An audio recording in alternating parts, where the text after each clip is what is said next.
کالی حویلی کا آخری دروازہ۔ کمرے کے باہر سے گھسیٹتے ہوئے قدموں کی آواز ہر لمحہ قریب آ رہی تھی۔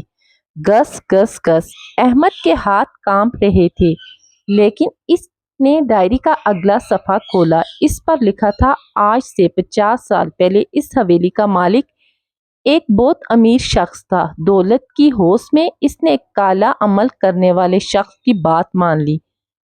اسے بتایا گیا کہ اگر وہ ایک معصوم بچے کی قربانی دے گا تو اس کی دولت ہمیشہ قائم رہے گی۔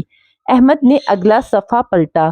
قربانی تو دے دی گئی، مگر اس کے بعد سب کچھ بدل گیا۔ دولت تو ملی، لیکن حویلی میں ایسی تاریکی چھا گئی جس نے یہاں رہنے والے ہر شخص کو اپنی لپیٹ میں لے لیا۔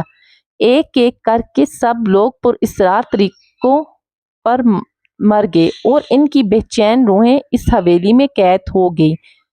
بلال نے گھبرا کر کہا، بس کرو احمد، ہمیں یہاں سے نکلنا ہے۔ لیکن احمد نے اگلا صفحہ کھولا۔ اس پر صرف ایک جملہ لکھا تھا۔ دروازے کے باہر کسی بھاری چیز کے گھسیٹنے کی آوازیں مسلسل قریب آ رہی تھی۔ Gutter gutter gutter. احمد کے ہاتھ کانپ رہے تھے، لیکن اس نے ڈائری کھول کر دوبارہ پڑھنا شروع کی۔ پہلے صفحے پر لکھا تھا، میرا نام زبیر ہے، میں اس حویلی کا آخری مالک ہوں۔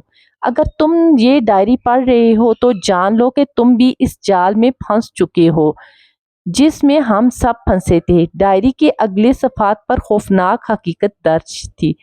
50 سال پہلے اس حویلی میں ایک امیر خاندان رہتا تھا۔ دولت کی لالچ میں خاندان کے ایک فرد نے ایک پراسرار شخص سے کالا جادو کروایا تاکہ وہ ہمیشہ امیر رہے۔ چند دن بعد عجیب واقعات شروع ہو گئے۔ رات کو دروازے خود کھل جاتے، خالی کمروں سے قدموں کی آوازیں آتی، بچوں کے کھلونے خود بخود چلنے لگتے اور ہر رات ایک سیاہ سایہ حویلی میں گھومتا دکھائی دیتا۔ پھر ایک ایک کر کے خاندان کے تمام افراد غائب ہونے لگے۔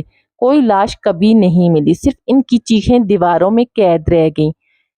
ڈائری کے آخری صفحے پر صرف ایک جملہ لکھا تھا کہ اگر سرخ آنکھوں والا سایہ تمہیں دیکھ لے تو بھاگنے کی کوشش مت کرنا، کیونکہ وہ ہمیشہ اپنا شکار تک پہنچ جاتا ہے۔ احمد نے جیسے ہی آخری سطر پڑھی، دھڑام، کمرے کا دروازہ زور سے ٹوٹ کر زمین پر گر گیا۔